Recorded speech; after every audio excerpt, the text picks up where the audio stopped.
ઘણી વાર એકવાર મેં એક ઉદાહરણ આપ્યું છે, એક દ્રષ્ટાંત છે કે એક યુવાનને એમ થયું કે મારે સ્વર્ગ અને નર્ક મારે જોવા છે. એણે ભગવાનની એટલી બધી ઉપાસના કરી, ભગવાન રાજી થયા. પરમાત્માએ પૂછ્યું તને શું જોઈએ છે, માગી લે. ભગવાન પાસે એટલું કીધું, પ્રભુ મારે સ્વર્ગ અને નર્ક જોવા છે. ભગવાન કે બેહી જા વિમાનમાં. ભગવાને સીધો જ વિમાનમાં બેસાડ્યો ને ભગવાનનું વિમાન ઉપડ્યું. ભગવાને રસ્તામાં પૂછ્યું,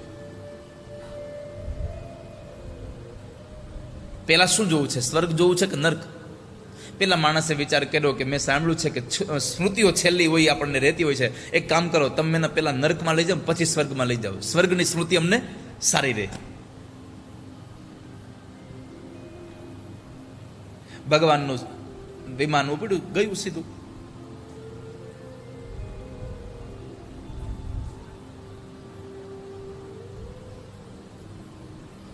નર્કમાં ગયું. નર્કમાં જઈને ભગવાન એની સાથે ઉતર્યા. બંને જણા ચાલતા થયા તો જેટલા લોકો સામે મળે બધા રોયા જ કરે, સતત રોયા કરે. આંખમાંથી આંસુ જાય, દોડ્યા કરે, રોયા કરે. ઓલાએ પૂછ્યું, પ્રભુ આ બધા રોવે છે કેમ? તો કે છે ને ભૂખ લાગી છે. બંને જણા ભગવાન અને પેલો યુવાન વાતો કરતા કરતા નર્કમાં ચાલ્યા જતા હતા. તમે જુઓ તો નર્કમાં લાગે નહીં નરક જેવું છો.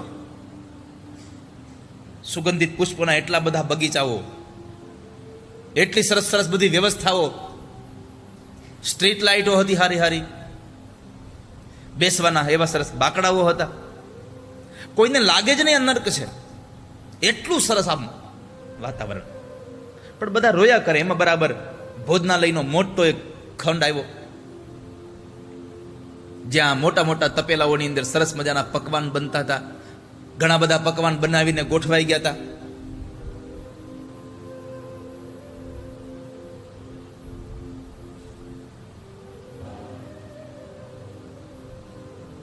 ચાર 5 વાગે તો લોકોને ચા પાણી પીવા હોય તો ચા પાણી બની ગયા હતા. એનો નાસ્તો બની ગયો હતો.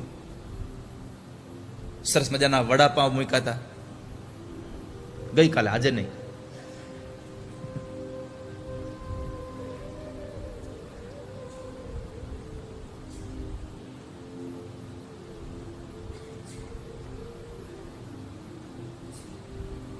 કચોરી હતી, નાની પૂરી જેવડી હતી.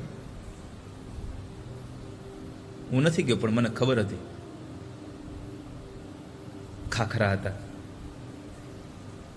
લાલા ટોસ હતા.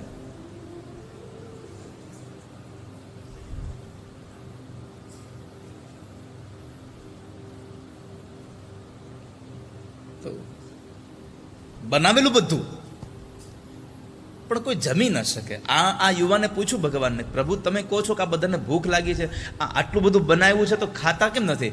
ભગવાન કે ના, હાથ સીધા છે, કોણીએથી વળે તો ખાય ને.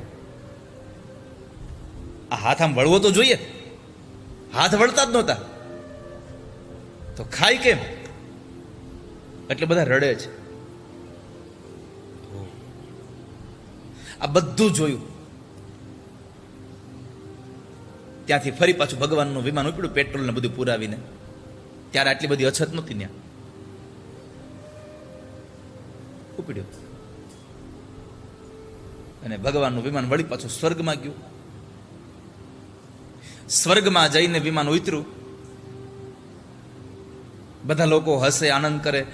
પણ આ યુવાનને એક વાત મગજમાં હતી કે મેં જે દ્રશ્ય ત્યાં નર્કમાં જોયું, બધા લોકોના હાથ સીધા હતા, આ સ્વર્ગમાંય બધા લોકોના હાથ સીધા છે.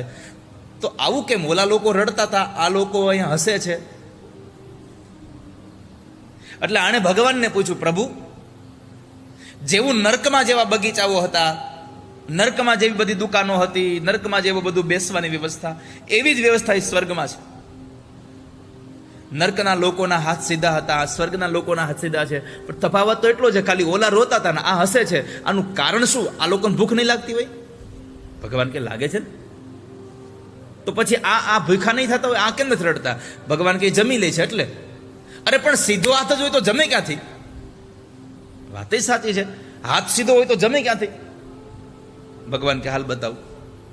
ભગવાન એને લીધો અને મોટું જે ભોજનાલય હતું એમાં લઈ ગયા. એમાં બધા લોકો જમતા હતા. હાથ વળે નહીં કોણીએથી છતાં પણ જમતા હતા. કેમ તો કહે છે કે એક ડીશ ભરી વચ્ચે મૂકે અને બે જણા સામસામે બેસી જાય, એકબીજાના હામાં મોઢામાં ખવડાવતા હતા. એટલે એના માટે સ્વર્ગ હતું. આ દુનિયામાં જો કોઈકને ખવડાવતા આવડે તો તમારા માટે દુનિયા સ્વર્ગ છે, અને ખાતા ન આવડે તો તમારા માટે નર્ક છે આ સંસાર. દુનિયામાં તમને જીવતા આવડે તો સ્વર્ગ બની જાય, બાકી ઉપરનું સ્વર્ગ નર્ક ક્યાં જોયું છે આપણે કાંઈ? એ તો ખાલી પુસ્તકોમાં, જે ગ્રંથોમાં, જે મહાપુરુષો, જે ભગવાનના અવતારો થયા, જે લખ્યા, એનું લખેલું આપણે વાંચીને આપણે ખાલી આમ વિચાર કરીએ કે ઓહો સ્વર્ગમાં આવું હશે, નર્કમાં આવું હશે. પણ પ્રત્યક્ષ તો સ્વર્ગ અને નર્ક ગુરુજી અહીંયા છે. ખાતા આવડી જાય, ખવડાવતા આવડી જાય તો સ્વર્ગ જેવો અનુભવ થાય. મૂળ તો બે શબ્દ છે. નર્કમાં શું હોય? દુઃખ. સ્વર્ગમાં સુખ. આ દુનિયામાં જે કામ કરવાથી તમને સુખ મળે સમજવાનું અમે સ્વર્ગમાં છીએ, અને જે કામ કરવાથી દુઃખ મળે સમજવાનું અમે નર્કમાં પડ્યા છીએ. અત્યારે આ સંસારમાં બસ આ જ વ્યવસ્થા છે બધી.